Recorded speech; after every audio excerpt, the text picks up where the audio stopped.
Alors, je reviens sur un débat qui a fait pas mal couler d'encre entre François-Xavier Bellamy et Madame Loiseau, Nathalie Loiseau, je crois que ça s'appelle.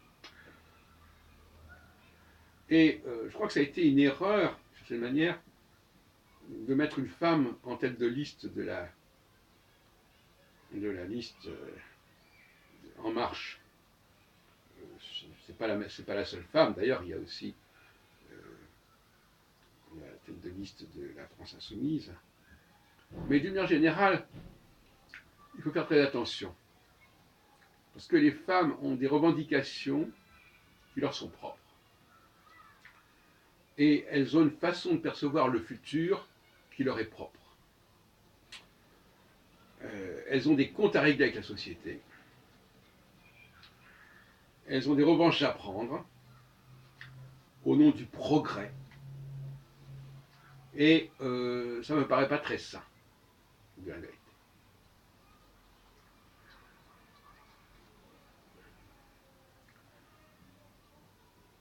Par exemple, Madame Loiseau, l'autre jour, quand elle débattait avec Monsieur Bellamy, s'est référée à sa condition féminine, en disant moi, en tant que femme, le progrès, pour moi, c'est clair, c'est ne plus dépasser la situation, le statut, la condition féminine telle qu'elle existait il y a quelques décennies. Ce sont des revendications tout à fait particulières.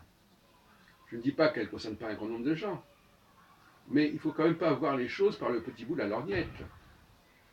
Ne serait-ce que parce que tout simplement, voilà, je suis d'accord que je tiens plutôt un discours de droite, mais justement, c'est ça le problème, c'est que Mme Loiseau tient un discours de gauche.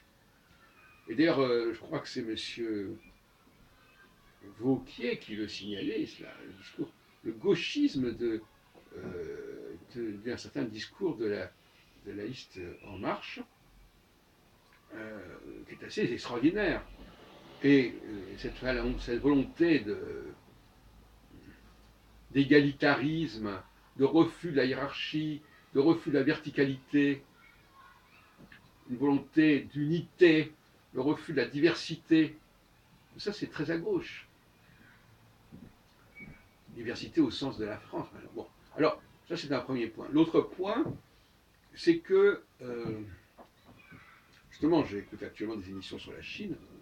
Un empire, c'est assumer la diversité, c'est même rechercher la diversité et s'enrichir de la diversité. Donc, et là, je ne sais pas où en est M. Bellamy exactement à ce sujet, mais enfin, la diversité fait partie de l'identité française. Pour moi, l'identité française, elle est impériale, bien plus que nationale, et ça depuis plus de 1000 ans. Alors, dans des conditions différentes, bon, on commence avec la conquête, notamment de l'Angleterre, par le duc normand Guillaume le Bâtard. Et donc, la diversité, c'est la grandeur, parce qu'il faut avoir de l'espace pour pouvoir accueillir une grande diversité de gens, c'est clair. Il faut que chacun puisse trouver son lieu de vie, son mode de fonctionnement. Et en cela, moi, je ne suis pas du tout choqué par le fait qu'il y ait un quartier chinois ou un quartier arabe à Paris ou en banlieue. Ça ne me gêne pas du tout. Alors, il faut des juifs d'Afrique du Nord complètement radicalisés pour protester contre l'existence de diversité, etc. Alors, les juifs, moi, je suis juif, mais je ne suis pas d'Afrique du Nord. Les juifs qui protestent contre la diversité des cultures, des pratiques religieuses, etc., ça ne va pas du tout. Et ça dessert aussi, et en fin de compte, ça met aussi le judaïsme en porte-à-faux. Ça l'oppose notamment à l'islam. Il ne faut oublier que des prises de position juives sur ces questions-là, au nom de la laïcité, créent des tensions interreligieuses. Ça, on ferait quand même le rappeler et le souligner.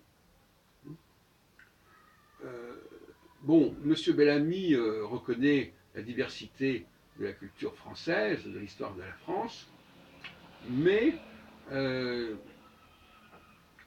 il n'assume pas l'identité impériale. Et c'est un fait que cette impérialité française qui est peut-être la mission principale de la France, et notamment dans le domaine linguistique, c'est la France qui a latinisé à la fois l'Afrique du Nord et l'Europe nordique, complétant aussi le territoire latin du centre, si on prend l'Europe dans une globalité, en incluant le sud de la Méditerranée, eh bien, il n'y a que la partie centrale qui a été latinisée, pour toutes sortes de raisons.